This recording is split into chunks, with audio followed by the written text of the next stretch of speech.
Hebrews. This is Prophets of Awakening. This is our evening Sabbath class, the 4th of June, 2022. I'm gonna be reading out of Hosea for the evening Sabbath class, chapters 1, 2, and 3. I'm asking everybody to like, subscribe, Prophets of Awakening channel, and hit the notification button. And for those that don't know, it's a non-Messianic channel. We do Tanakh and Torah. Shalom and welcome to Prophets of Awakening, and welcome to our evening Sabbath class and our discussion. We're going to do our moment of silence, Sabbath prayer, evening Sabbath prayer, our songs, and then we're going to our current event and our Q&A. Okay. So, that being said,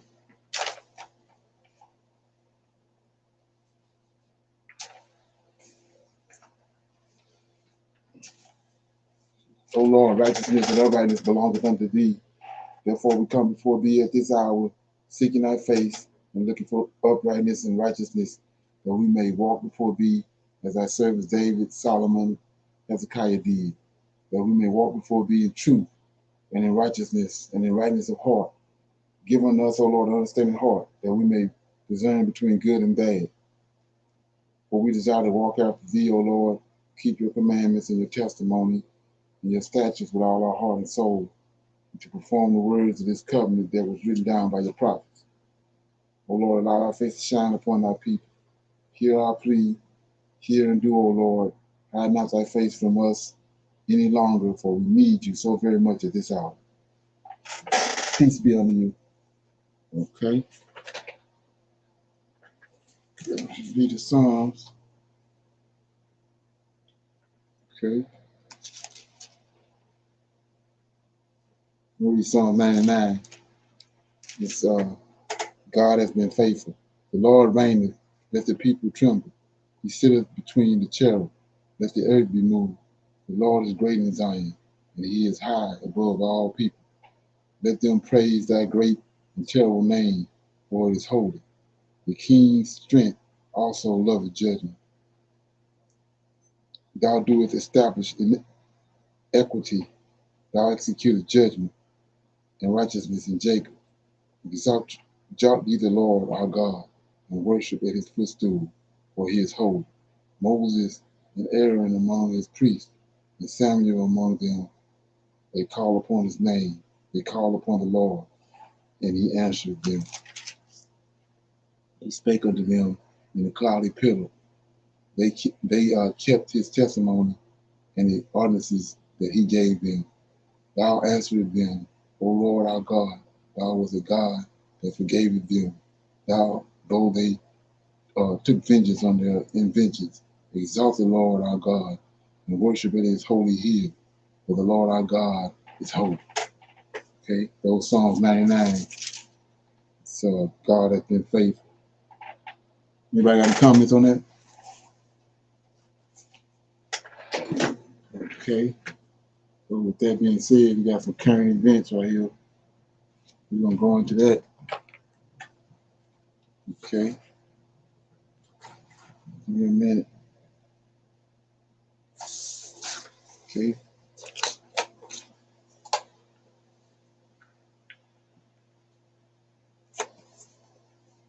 Okay.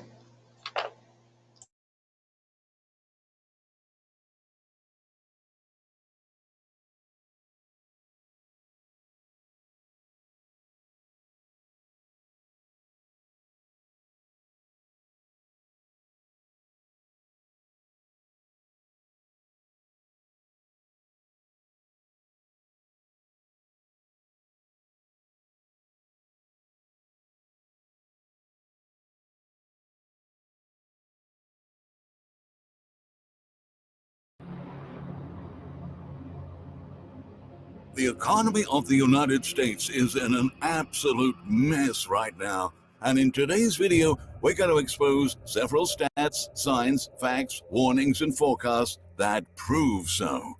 Over the past 2 years, the state of the U.S. economy has steadily deteriorated, and millions of Americans have never recovered financially from the economic shocks brought on by the health crisis. On top of that, they've been dealing with the highest consumer prices in over 4 decades, and living expenses are still soaring all across the country. U.S. consumers are losing confidence in the economy and have been curbing spending as their buying power shrinks. The younger generations are in disbelief. Most of young Americans, business owners, and financial experts don't see things getting any better anytime soon.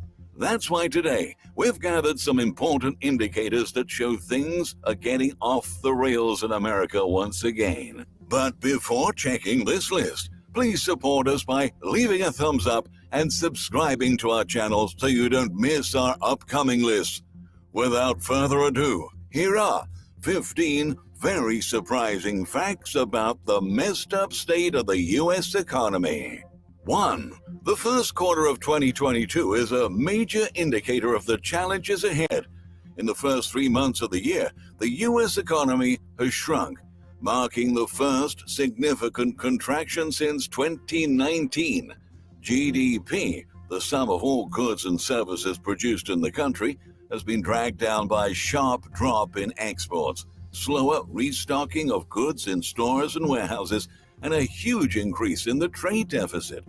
The gross domestic product shrank at an annualized rate of 1.4%, according to the Commerce Department. And Deutsche Bank's analysts are warning that this slowdown is setting the stage for an economic disaster. We will get a major recession, Deutsche Bank economists alerted in a recent report. The problem is that while inflation is still soaring, the economists say it will take a long time before it gets back down to the Fed's goal of 2%. Now that suggests the central bank will raise interest rates so aggressively that it will hurt the economy. We regard it as highly likely that the Fed will have to step on the brakes even more firmly, and a deep recession will be needed to bring inflation to heel. Deutsche Bank economists wrote in its report with the ominous title, "Why the Coming Recession Will Be Worse Than Expected." 2. A survey from CNBC found that more than half of economists and investment professionals expect the Fed to fail in its mission to engineer a soft landing for the economy. 8 in 10 small business owners expect a recession to occur this year, according to the latest CNBC SurveyMonkey Small Business Survey for Q2 2022. Rising prices remain the top concern for small businesses. In the second place, with 19%, is supply chain disruptions.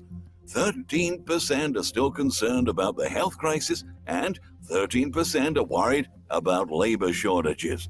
The survey also found that few small business owners see any bright spots in the current economy. Only 18% see it as good, while 44% rate it as poor. 3. A critical sign that the economy is weakening is that consumers are running out of savings. In April, the personal savings rate in the U.S. ticked down to a 14-year low of 4.4%, according to the latest figures from the Commerce Department, with millions of households already in negative savings territory, meaning they are increasingly tapping into their savings to cover purchases each month. That has led PayPal CEO Dan Schulman to sound the alarm about the financial situation of U.S. households. The combination of high spending and high inflation means Americans are burning through savings at a rate that could have them running out by the end of this year, he said. We're already seeing a reduction in spending at lower income levels for sure, and it's moving up to middle income right now, Schulman said. 4. On the same note, a recent survey from the market research firm NPD Group uncovered that more than 8 in 10 U.S. shoppers are planning to buy fewer things in the next 3 to 6 months.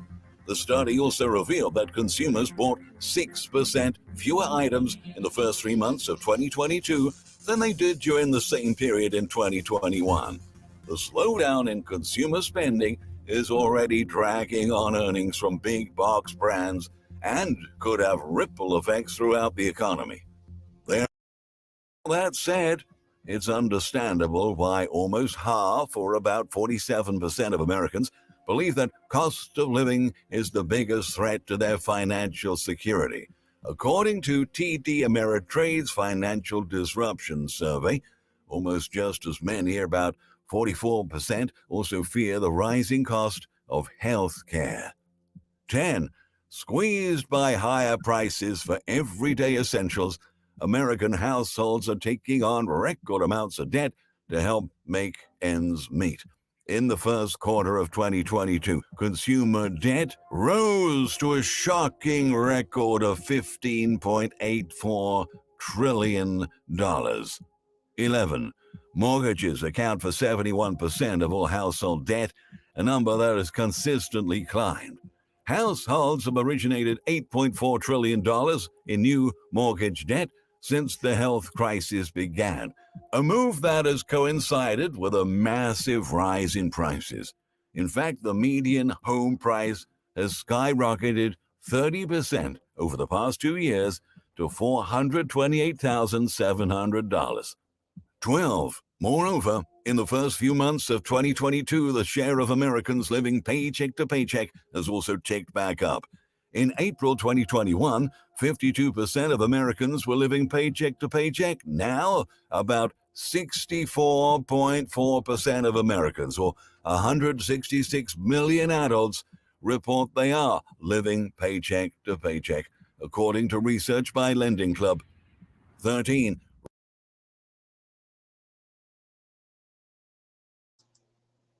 Any comments on that? Okay, got one more right here.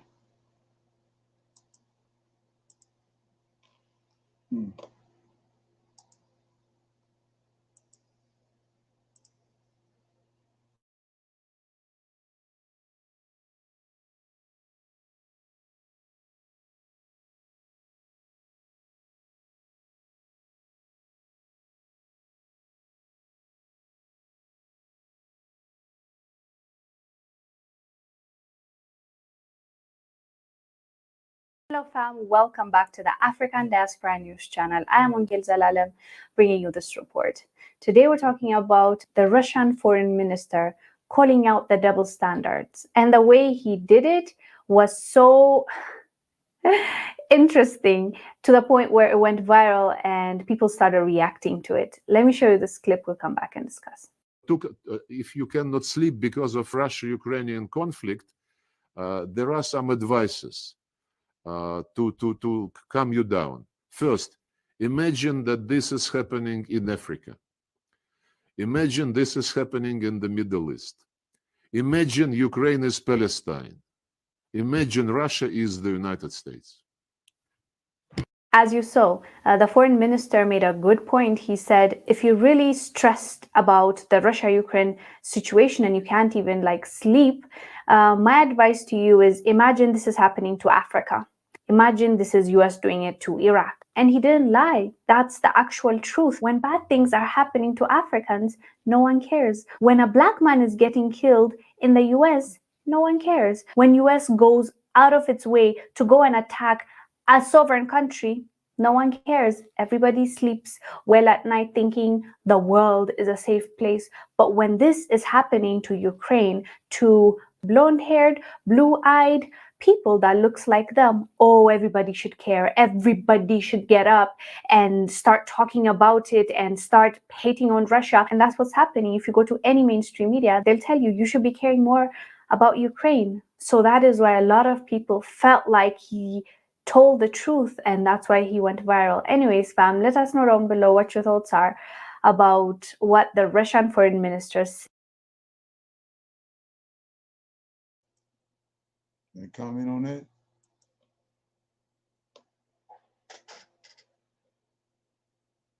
Yeah, I mean, I think he was right. Said that if it was anywhere else, nobody wouldn't care. But because it's Ukraine, so everybody, all these European countries, they're standing on the edge, putting money in it and trying to support them. But all that was going on in Africa, all those civil wars and all those dictators and all the bullying they were doing all over Africa. Nobody never stepped up and did shit about it. But now all of a sudden it's all about Ukraine. Okay. We got a little need to know information right.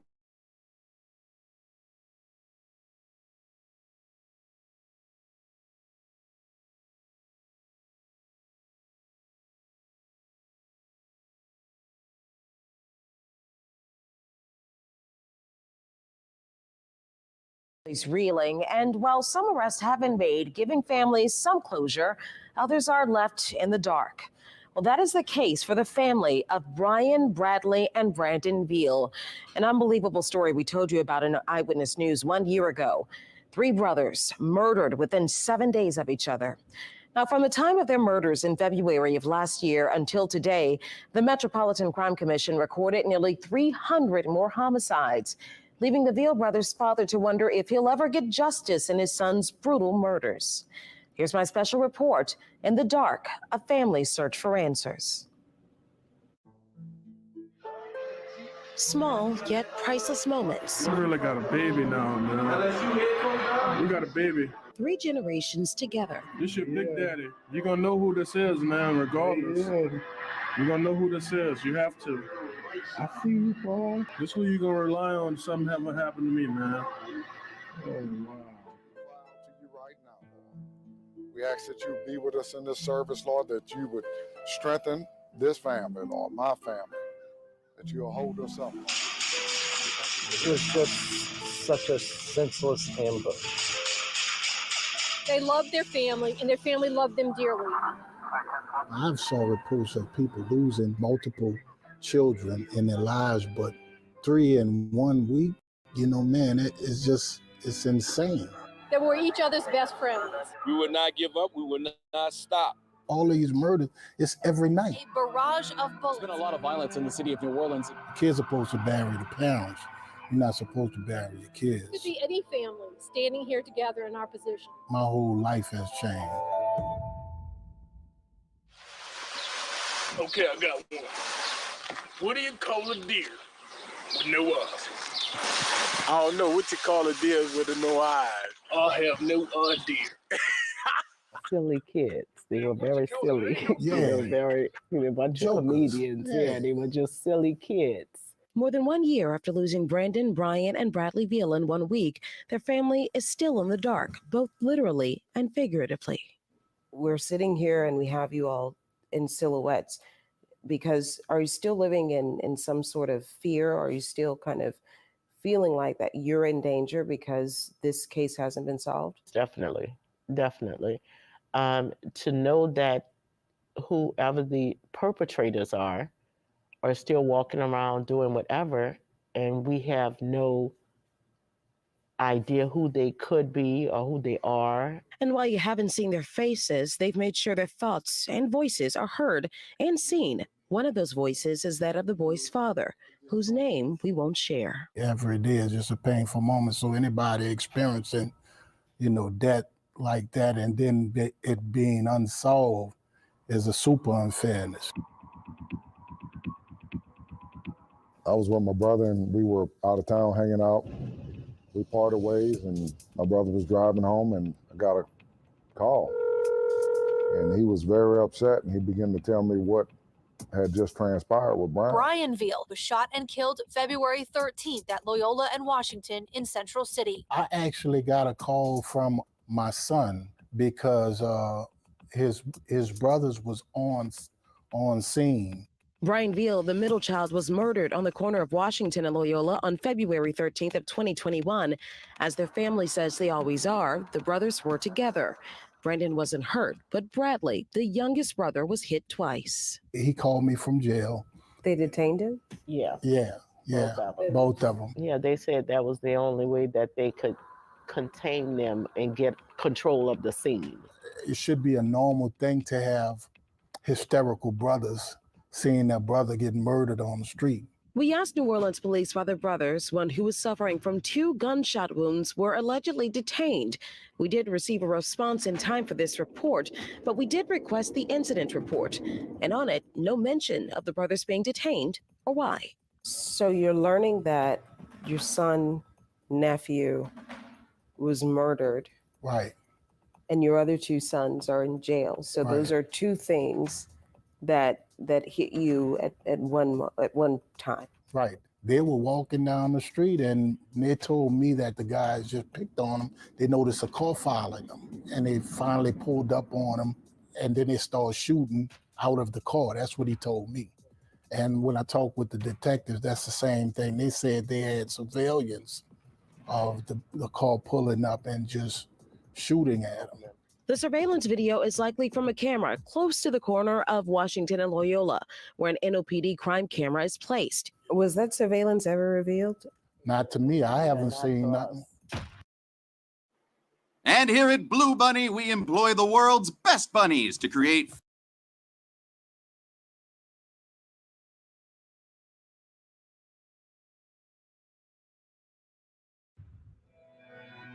This family joined the ranks of so many families across New Orleans, devastated and confused. A bond between the Veal brothers broken, with Brian's life ripped from them in front of their very eyes. But Brian's murder was only the beginning of what would turn into a heartbreaking week for the family. You lose one of your sons, and a week later, can you kind of take us back to that particular day? Earlier that day, my brother had gone up there to talk to his other two sons and the mother about getting everything finalized to bury Brian. And I had just sent them some money for them to eat that afternoon. My last words that I heard from him was, "We love you, Dad. Thank you. Thank you, Dad. We love you, man. I'm sorry, man. I'm sorry." Their father says the two brothers walked to the bank after speaking with their dad and later to a local McDonald's to get food. And on their way back home to feed their mom and themselves, they were murdered. They were ambushed. The father tells me detectives say a camera was also at the scene of that murder. Still, it wasn't captured. If it had happened a couple of seconds sooner, they could have gotten it off of the street camera. And I'm like, are you serious? These cameras don't work like they're supposed to every second. These boys were gentle giants. I just want to debunk the whole idea about, African American men not taking care of their kids, and those boys were loved. They were not street kids. They were not castaways. They were not in that realm. And it's just like every other murder in the city. You think that they did somebody wrong. That's why they were murdered. And that's the perception that people have, when that's not the case yet. And you're looking at three unarmed black men. If they were into something, especially if my brother was gunned down one week and I'm coming out, I'm not coming out without being armed. If I'm into anything, these kids were unarmed. How do I say goodbye to what we had? A funeral for one within a week turned into a funeral for three, one that wasn't highly publicized out of fear. We were very limited who we invited. I hired Jefferson Parish just to make sure that we didn't have any kind of incidents there. We sit here with you today knowing exactly what we knew back then. Nothing. It's so hard to say.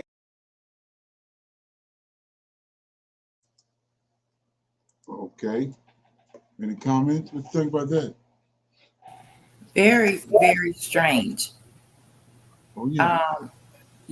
For all three of them to be killed like that. And like they were saying, automatically, they're thinking that they're involved in something in order for that to happen.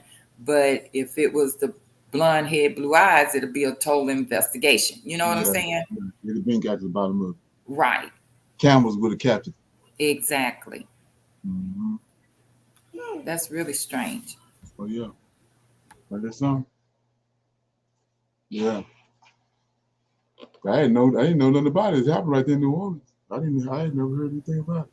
Right, and I was watching another incident that they had at a graduation there in New Orleans where they had a big shootout there, and a grandmother ended up getting killed but they don't know if it was between two graduates or, you know, people that came to the graduation. So it's like all these shootings going on in New Orleans, but they cannot figure out what's going on and who's involved. Right. Is there some?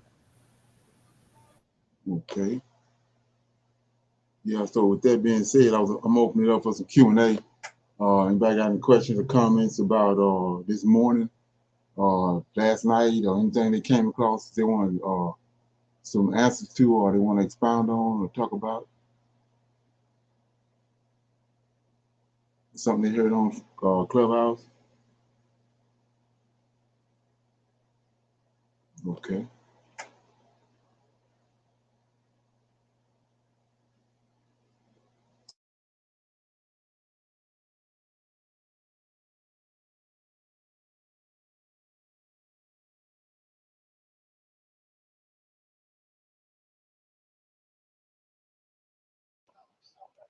How you doing, Kira? I'm great.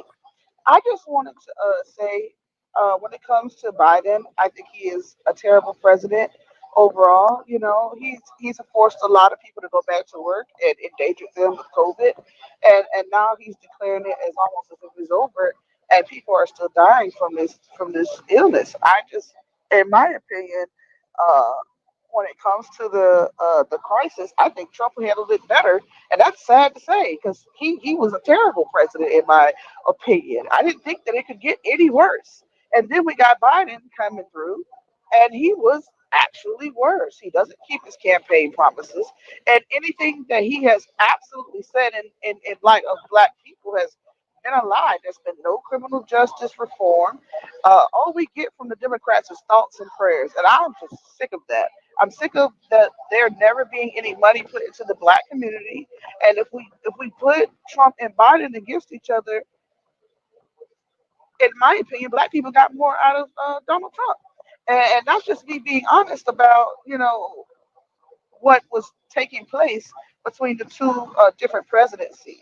And I do want to have pushback when it comes to Joe Biden not being responsible for some of the things in the Clinton administration in particular, because he wrote these legislative bills that were to the detriment of black people. The 1994 crime bill was written by Joe Biden. So I don't know why black people thought that they were going to get anything out of this man. I mean, we could go even beyond the 1994 crime bill. In the 80s, he wrote legislation that was anti-black then when it came to black people. So I don't understand why so many were able to just kneel down and vote for this man when he didn't never in all of the 4 decades he's been in office, he's never had anything for black people. Even Kamala Harris called him out about his anti-black agenda, and yet we still bent at the knee, and we're so tied to this party that does not do a damn thing for us. It just doesn't make sense to me.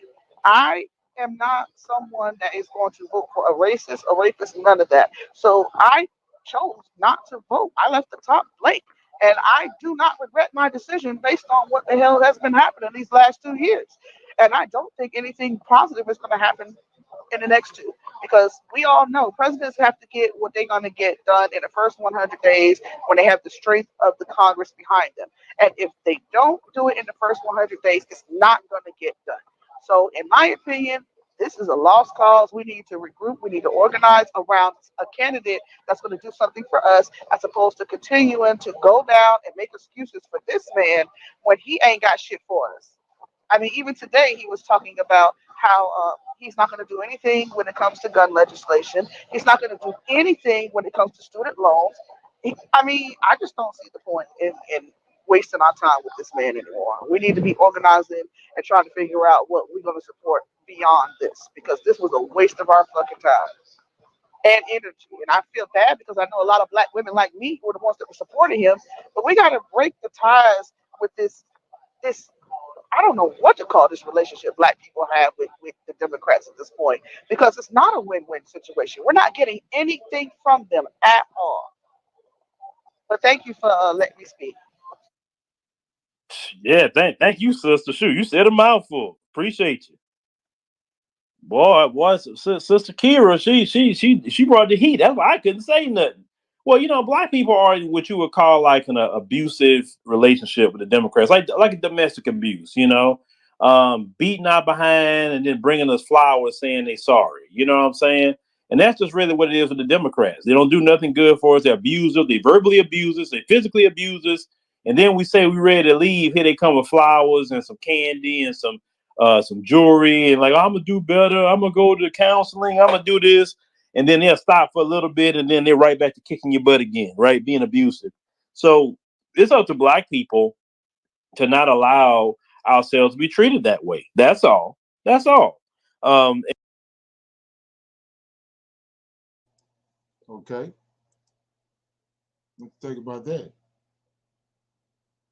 That's true. They get what they want from us, you know, as far as the votes go, and once they get in there, they don't do anything.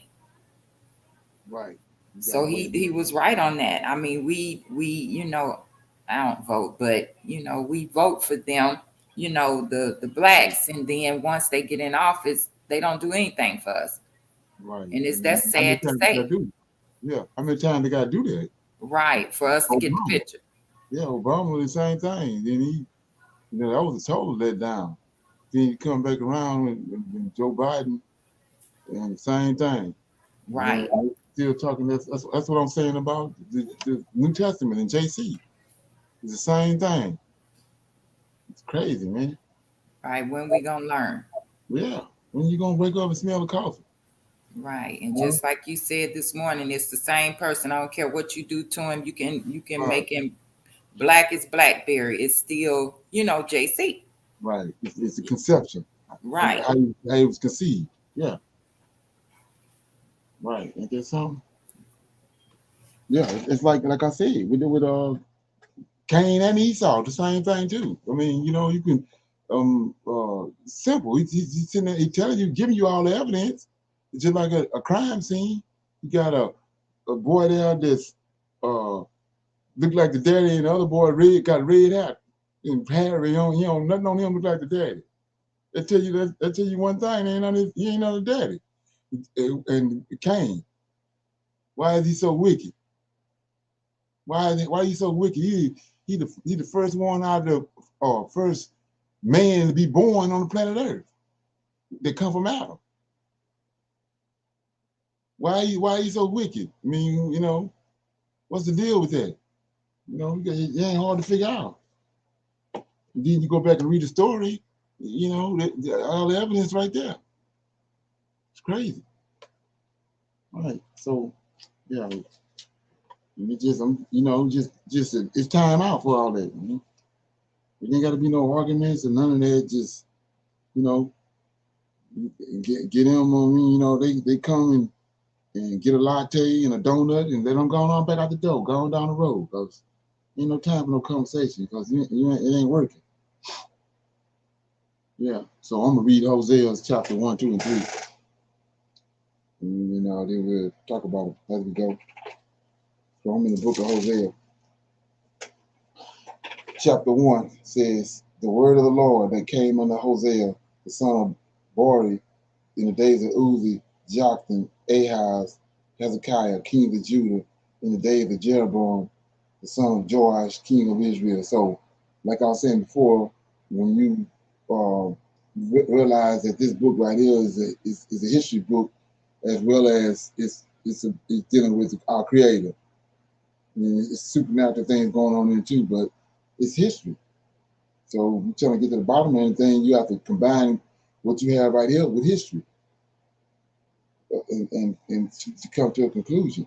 So one of the reasons I'm saying that is verse 1 says, the word of the Lord that came under Hosea, right, son of Buzi. Then it give you the time when he existed. He says, in the days of Uzi, Jotham, Ahaz, Hezekiah. So you say, what you talking about? Well, let's go back and look at something. I'm in Isaiah chapter 1. And look what it says. The vision of Isaiah, the son of Amos, which he saw concerning Judah and Jerusalem in the days of Uzi, Jotham, Ahaz, Hezekiah, same four kings. See that? And that song? Okay, anyway, so these men was existed in the same time, okay, in Jerusalem, in Israel. So chapter Hosea and Isaiah. So chapter 2 says, Hosea chapter 1, verse 2. The beginning of the word of the Lord by Hosea. And the Lord said to Hosea, go, take unto thee a wife of whoredom, and the children of whoredom, for the land hath committed great whoredom, departing from the Lord. So he went and took Gomer, the daughter of Dibon, which conceived and bore him a son. And the Lord said unto him, call his name Jezreel, for yet a little while, and I will avenge the blood of Jezreel upon the house of Jehu, and will cause to cease the kingdom of the house of Israel. And it shall come to pass at that day that I will break the bow of Israel in the valley of Jezreel. And she conceived again and bore a daughter. And God said unto him, call her name Lohurma, for I will no more have mercy upon the house of Israel, but I will utterly take them away. But I will have mercy upon the house of Judah, and I will save him by the Lord their God, and I will not save him by bow, nor by sword, nor by battle, by horse, nor by horsemen. Now when she had weaned Lemora, and she conceived and bore a son, then said God, called his name Lumina, Mina, for ye are not my people, and I will not be your God. Yet the number of the children of Israel shall be as the sands of the sea, which cannot be measured nor numbered. And it shall come to pass that in the place where it was said unto them, ye are not my people, there it shall be same unto them, ye are the sons of the living God. Then shall the children of Judah and the children of Israel be gathered together and appoint themselves one head, and they shall come up out of the land, for great shall be the day of Jezreel. So that was chapter 1 of Hosea. Any comments on that? Anything you was read or heard that you heard you wanted to talk about? Okay, on chapter 2. Say ye unto your brethren, Amina, and to your sister, Rumala, okay, plead with your mother, plead, for she is not my wife, neither am I her husband. Let her therefore put away her whoredoms out of her sight, and her adulteries from between her breasts, lest I strip her naked, and set her as in the day that she was born, and make her as a wilderness, and set her like a dry land, and slay her with thirst. And I will not have mercy. Okay. I will not have mercy upon her children, for they be the children of whoredom. For their mother have played the harlot. She have conceived them that have that done shamefully. But she said, I will go after my lovers, that give me my bread and my water, my wool and my flax, my oil and my drink. Therefore, behold, I will hedge up the way with thorns, and make a wall, that she shall not find her path, and she shall follow after her lovers, but she shall not overtake them, and she shall seek them, but shall not find them. Then shall she say, I will go and return to my first husband, for then was it better with me than now. But she did not know that I gave her corn and wine and oil, and multiplied her silver and gold, which they prepared for Baal. Therefore will I return and take away my corn and the time thereof, and my wine and the season thereof, and I will recover my oil and my flax given to cover her nakedness. And now will I discover her lewdness in the sight of her lovers, and none shall deliver her out of my hand. And I will also cause all her mirth to cease, her feast days, her new moons, her Sabbaths, and all her solemn feasts. and I will destroy her vine and her fig trees. Well, she has said, these are my rewards that my lovers have given me, and I will make them a forest, and the beasts of the field shall eat them. And I will visit upon her the days of Balaam, wherein to burn incense to them, and she decked herself with her earrings and her jewels, and she went after her lovers and forget me, said the Lord. Therefore, behold, I will allure her and bring her into the wilderness and speak comfortably unto her. And I will give her vineyards from this, and the valley of Achor for a door of hope. And she shall sing there as in the days of her youth, and as in the days when she came up out of the land of Egypt. And it shall be as that day, says the Lord, that thou shalt call me Issa, and shalt call me no more Bala, for I will take away the names of Balaam out of your mouth, and they shall no more be remembered by their name. And in that day will I make a covenant for them with the beasts of the field, and with the fowls of heaven, and with the creeping things of the ground. And I will speak. I will break the bow and the sword and the battle out of the earth, and I will make them to lie down safely, and I will betroth thee unto me forever. Yea, and I will betroth thee unto me in righteousness, and in judgment, and in loving kindness, and in mercies.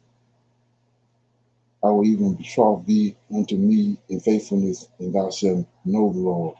And it shall come to pass in that day, I will hear, says the Lord, and I will hear the heavens, and they shall say, and they shall hear the earth, and the earth shall hear the corn, and the wine, and the oil, and they shall hear Jezreel, and I will sow her unto me in the earth, and I will have mercy upon her that have not obtained mercy, and I will say to them which were not my people, thou art my people, and they shall say, thou art my God.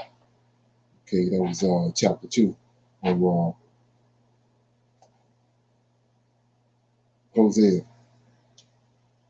Okay, so no comments. I'm gonna read chapter 3. It says, Hosea and the adulteress. Then said the Lord unto me, go yet, love a woman, behold, beloved of her friend, yet an adulteress, according to the love of the Lord toward the children of Israel, who looked to other gods and loved flagons of wine. So I brought her to me for 50 pieces of silver, and for a homer of barley and a half homer of barley. And I said unto her, thou shalt abide for me many days, and thou shalt not play the harlot, and thou shalt not be for another man, so will I also be for thee. For the children of Israel shall abide many days without a king, without a prince, without a sacrifice, and without an ephod image, and without an ephod, and without a teraphim. And afterward shall the children of Israel return, seek the Lord their God, and David their king, and shall fear the Lord and his goodness in the latter days. Okay. So what I just read was Hosea chapter 1, 2, and 3. And like I said before, you can see right here that this is tied to the Assyrian captivity, because he said that he's going to get rid of the 10 tribes of Israel. And we know that he brought the Assyrian army and to take Israel into a captivity in Assyria. And so, like I said before, the Most High got a covenant with David. Let's look at it. He got a covenant. He's always going to bring a righteous seed back around Israel. They'll go for so long with some wicked kings. Then all of a sudden, he bring one on the scene, like another David, the spirit of David in him. So let's look at it. I'm in Isaiah, like I said. chapter 1. It says the vision of Isaiah the son of Amos, which he saw concerning Judah and Jerusalem in the days of Uzi, Jotham, Ahaz, and Hezekiah. And if you notice that Uzi was wicked, Jotham was wicked, and we know Ahaz was wicked. And then came Hezekiah, the promise. So we had 3 wicked kings, then Hezekiah came and brought the nation of Israel back to the Lord of hosts. And so let's look at it, because if we're going to go to Genesis, we're going to go to chapter 9. So what I'm talking about. So they tell us in coming up, those 18 years of being indoctrinated, when you had to listen to what they said, because the system set in place, they said that Isaiah chapter 9, verses 6 and 7 was Jesus Christ. Let me read it. It says, "For unto us a child is born, unto us a son is given. The government shall be upon his shoulder. His name shall be called Wonderful Counselor, the Mighty God, the Everlasting Father, the Prince of Peace. Of the increase of his government and peace, there shall be no end upon the throne of David and upon his kingdom, to order it, to establish it with judgment and with justice from henceforth, even forever. The Lord of hosts, the zeal of the Lord of hosts shall perform this." So what you're actually reading is the covenant he got with David. That's what you read. There's always a son given in the nation of Israel. A son out of David's lineage to sit upon the throne, David's throne, after he passed away. And this angel, the Lord of hosts, is going to watch over that and make sure that it happens. So let's look at the covenant right quick. See if Daniel 9, chapter 9, 6 and 7 don't correspond with 2 Samuel chapter 7. Read it right quick. Chapter 7 says, "This is the covenant that the Lord of hosts has with David." He says, chapter 2 Samuel 7, verse 8. "Now therefore, so shall thou say unto my servant David." The Lord of hosts sent Nathan to tell David this. So he says, "Now therefore, so shall thou say unto my servant David, thus says the Lord of hosts, I took thee from the sheepcote, from following sheep, to be ruler over my people Israel. And I was with thee whatsoever thou went. I cut off all thy enemies out of thy sight, and I have made thee a great name, like on the name of the great men that are in the earth. Moreover, I will appoint a place for my people Israel, and I will plant them, that they may dwell in the place of their own, and move no more, and neither neither shall children of wickedness afflict them any more at the foretime. And that since the time that I commanded judges to be over my people Israel, I have caused thee to rest from all thy enemies. Also the Lord telleth thee that he will make thee a house. And when thy days are fulfilled," here go the covenant he got with David's house. When he said make David a house, he's saying David's offspring. Okay. It says, "And when thy days be fulfilled, and thou shalt sleep with thy fathers, I will set up thy seed after thee, which shall proceed out of thy bowels, and I will establish his kingdom. He shall build a house for my name, and I will establish the throne of his kingdom forever. And I will be his father," right? Because the Lord of hosts is an eternal being, and David is mortal. So telling David, when you die, I want to pick you up and watch over your house, your seed line. So he says in verse 14, "I will be his father, he shall be my son. If he commit iniquity, I will chasten him with the rod of men and with the stripes of the children of men."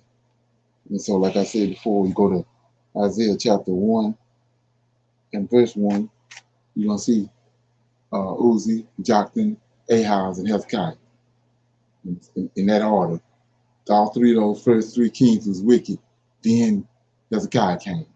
So let's look at it. We're going to read Isaiah chapter 9 in the right context. So it says, let me get it. Yeah, I'm in the wrong verse. Let me see. Let me get it. Chapter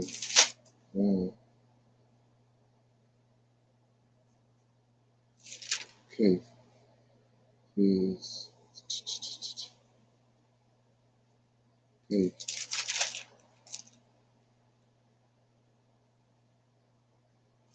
Okay.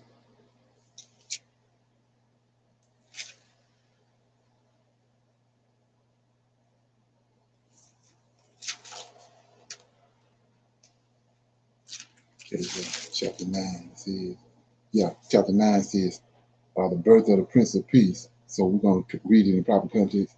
Nevertheless, dimness shall not be, dimness shall not,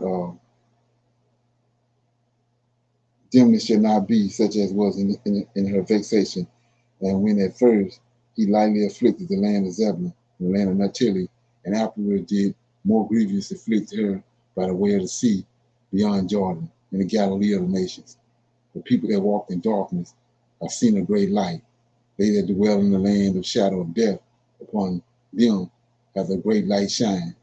Thou hast multiplied their nations and not increased the joy.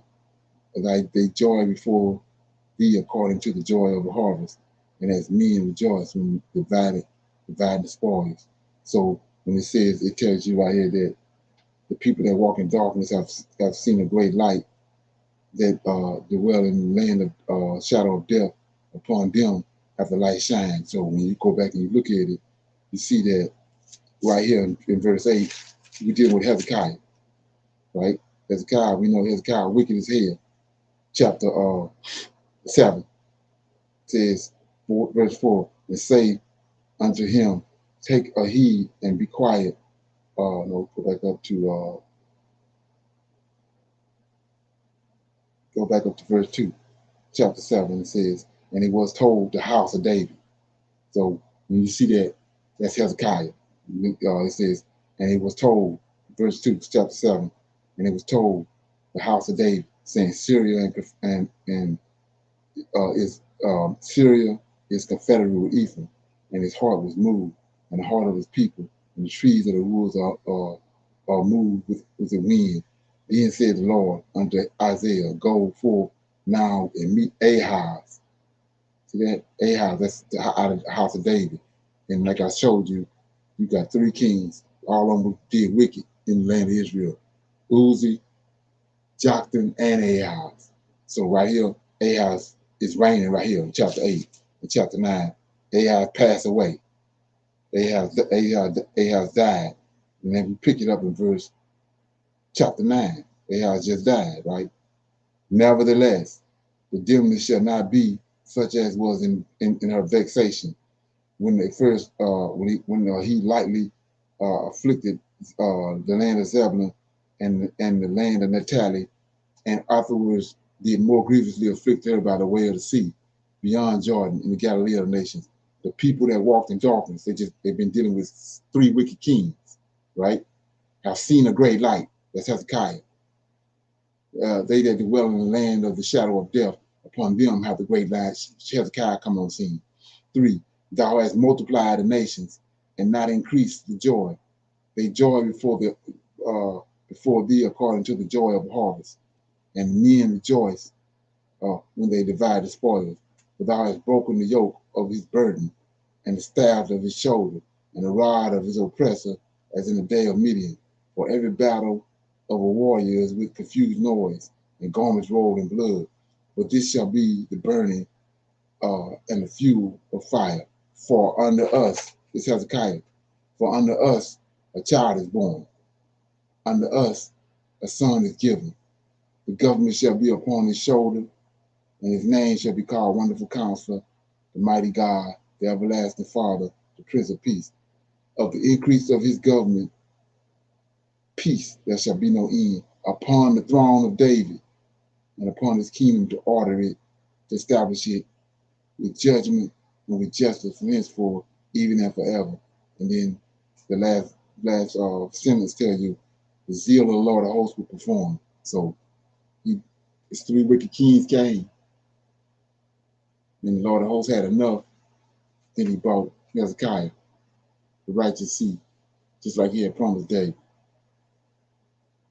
And we see that all through the history of Israel. That goes so long, then he bring a righteous branch up. And these people right here came and used that against us with the New Testament.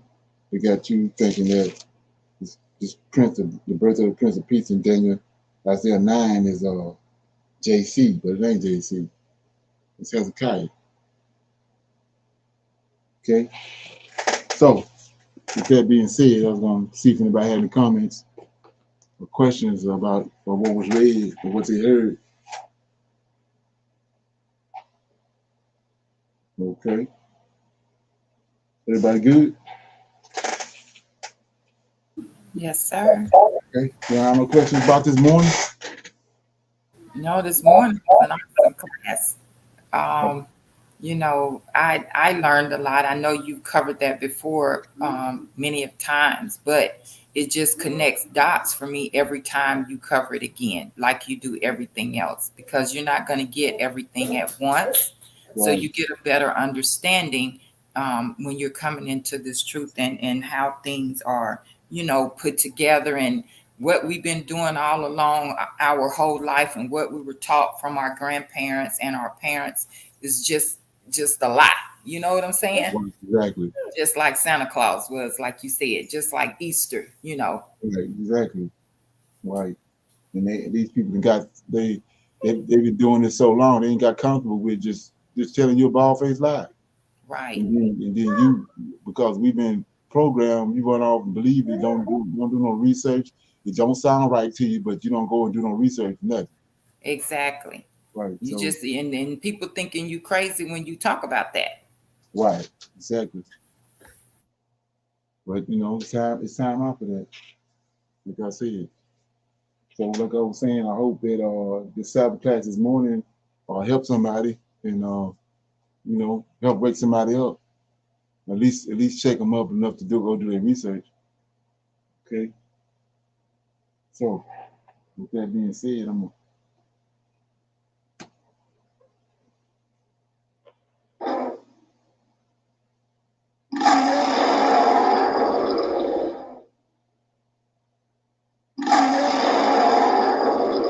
I'm gonna say shalom, and I'm gonna see everybody on Tuesday night for advanced Bible study at 8 o'clock on Tuesday. Shalom. Shalom. Okay.